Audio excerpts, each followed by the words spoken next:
YouTube! Today we're going to be doing another Q&A video going over some concepts, thoughts, feelings, etc. within the mind of Farfa. We're going to be discussing game design, card choices, formats, and maybe a little bit of a sprinkle of personal issues and trauma dumping. Define good format in Yu-Gi-Oh!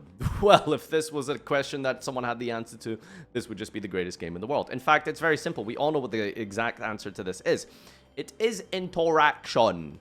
See this word on the screen here? Interaction. The more that players are able to go back and forth with each other, the better the duel and more interesting it is because of the decision trees involved with how you approach each other's gameplay. If you make a move, I can do X move or Y move, and then that allows you to do Z move or A move, and then they can do B or C move, and then I can go into extra deck monster D, E, or F, and all of these different decision trees and how you assess those decision trees is what makes a fun and just generally good game. Some of the things that take away from good formats in Yu-Gi-Oh! Is when those decision trees are narrowed. Floodgates are the best example of cards that narrow decision trees and make those choices far more limited. If your play is only to set and pass because your opponent has a inspect order on the field, that is a fundamentally unhealthy bad card for the game because it is limiting design choices for the players. A negate is perhaps okay. Multiple negates essentially reduce all of the decision trees completely because you just negate everything your opponent does and then they can't play. 10 negates and floodgates are just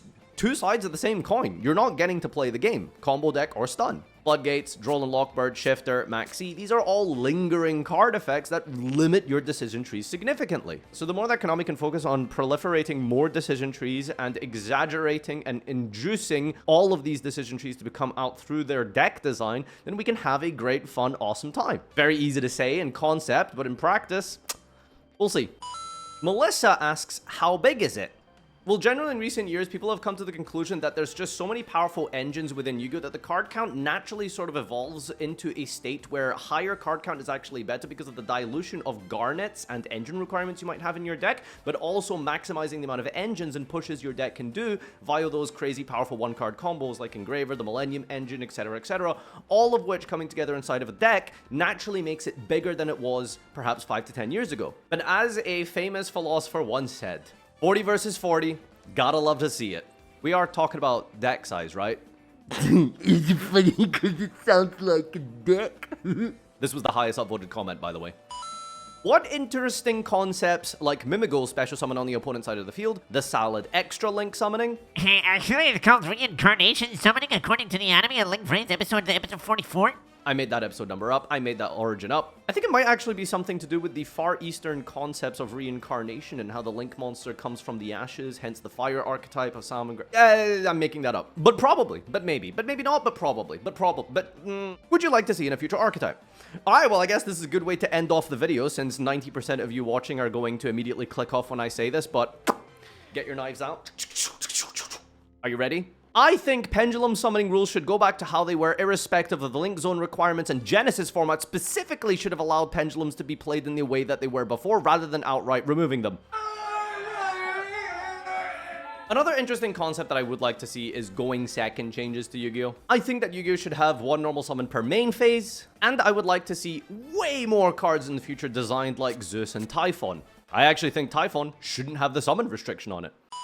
With all the problems we sometimes have to deal with in Master Duel, Maxi, no alternate game modes or formats, bad format, what keeps you coming back to Yu-Gi-Oh! And not to take a break playing other games like Hearthstone or Magic for a bit until things in Master Duel pick up again? Well, actually, I do take breaks. In fact, I have a Magic video coming out hopefully next week by the time you guys watch this. I spent an entire week just playing Magic the Gathering online, but focusing a little bit more on Yu-Gi-Oh! I just like to play Yu-Gi-Oh! In multiple different ways. You've probably noticed from the channel there is competitive dueling, there is draft, there is sealed and trading and dumb challenges and all kinds of silly ways to approach the game. Now, I may or may not have been apparently on Fraud Watch for the last couple of while with some people over on my highlight channel, which you should subscribe to for some raw Farfa thoughts and opinions, etc. from the highlights of my stream, twitch.tv/Farfa. I got a comment that I thought was really interesting. It was like, why do these Yugi boomers keep playing the game and don't just quit, and they're forcing themselves to make videos on a game they don't like? Buddy, if I didn't like this, I wouldn't do this. I don't know why people seem to have this really, really impossible concept to grasp.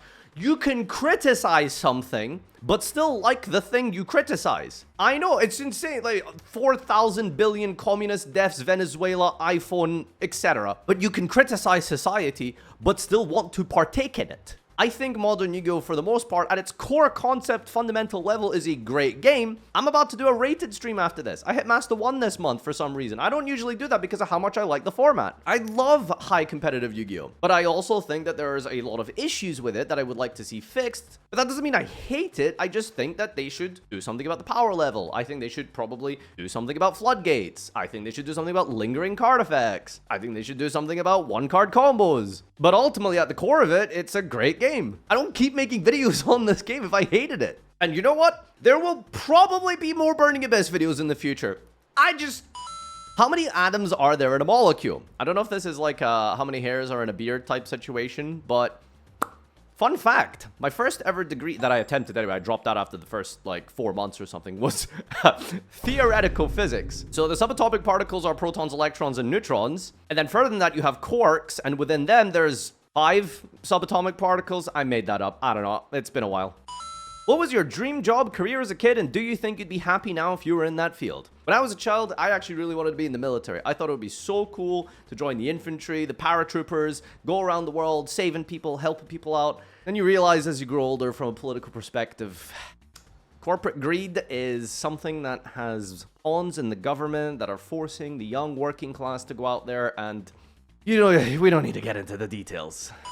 Real question. Best advice for a future father. Read science-backed books and evidence-based guides and journals, videos about the psychology and the development of a child so that when you understand how their brain works, you can then facilitate a healthy environment for them to grow up in without trying to naturally, subconsciously look at them through the lens of logic and reason, because that is not how a child's brain works. And if you can master that, hopefully, you'll help them grow into an amazing, awesome person. Realer question. Why the BA no die? Libich, Tour Guide, Skill Drain, Cherubini. There's probably one more in there, but yeah. Thanks for the content over the years. You make me laugh and stuff. Watch. Really using our words there. Do you have any advice or insight on how to keep up motivation and energy to be productive when things are on a downswing? Yu-Gi-Oh! Isn't as fun and getting older and getting more sleepy faster. Getting more sleepy faster. I know exactly how that feels. I'm trying to go to bed at 10 p.m. these days. Motivation and energy can have 2 parts. Physiological reaction from your physical body as you get older. TLDR, try exercise. Go for a walk. Just, you know, get moving at least once a day. It literally does affect your brain and how it works. And better yet, if you can go to a gym, that's even better. Strength training literally reverses aging. It's incredible for you. Do as I say, not as I do. I haven't been to a gym in like 3 years. But finding other alternative activities to Yu-Gi-Oh! And then enjoying those, and then when those take a break, you can then come back to Yu-Gi-Oh! It's all great. In fact, I saw a Twitter thing the other day where someone was talking about how they just want their spark back to play the game and run at the elite level and all this kind of cool stuff about the high-end, you know, play of the game. And it's like, it's okay to play Yu-Gi-Oh! At not an Olympic level regime of training and an elite capacity. You can put 70% of effort into competitive Yu-Gi-Oh! And it will still be fun and enjoyable. You don't have to be practicing all the way around the clock to try and win a YCS, because ultimately you can affect yourself really badly with burnout. Sometimes it's okay to just be like, you know what, I like this game, but I'm just not going to take it 100% serious. As for the getting older thing, I mean, pay your bills, stay on top of your taxes, try get some exercise, and find a woman who loves you. Which, that last one is... that can be hard.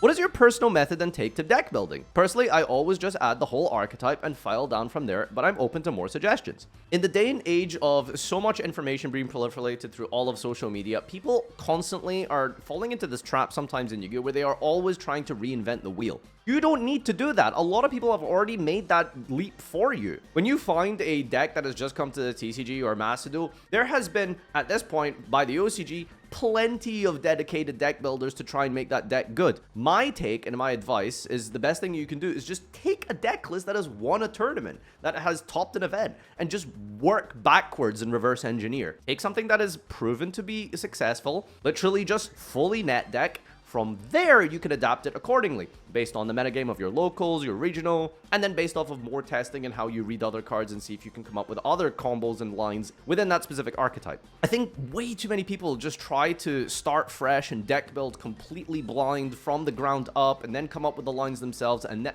Like, don't get me wrong, that for some people that is the most fun aspect of Yu-Gi-Oh! Absolutely, but I'm just speaking about this from a competitive perspective. It is better to just take other people's work and then build upon it. I mean, that's literally how the scientific method works. It's taking established theories and research and then building upon it, extrapolating there, and then arguing against it, and then coming up with new concepts as you progress and develop. Guys, you don't need to rediscover fire every time there's a new archetype. Thanks everyone for tuning in. I hope it clarified some interesting things. If you maybe are interested in more Q&A videos like this, well, if you've watched this far, become a channel member to help me get some money to pay the editors. And leave a comment down below with potentially some other questions you would maybe like me to answer in a future video. These usually do quite well, so maybe we'll make it like a bi-weekly thing or something. Twitch streamers are just really good at speaking. Just blah, blah, blah. That's all we do. 8-minute video turns into 40-minute reaction. You know how it be. Thanks everyone for watching, and until next time, adios.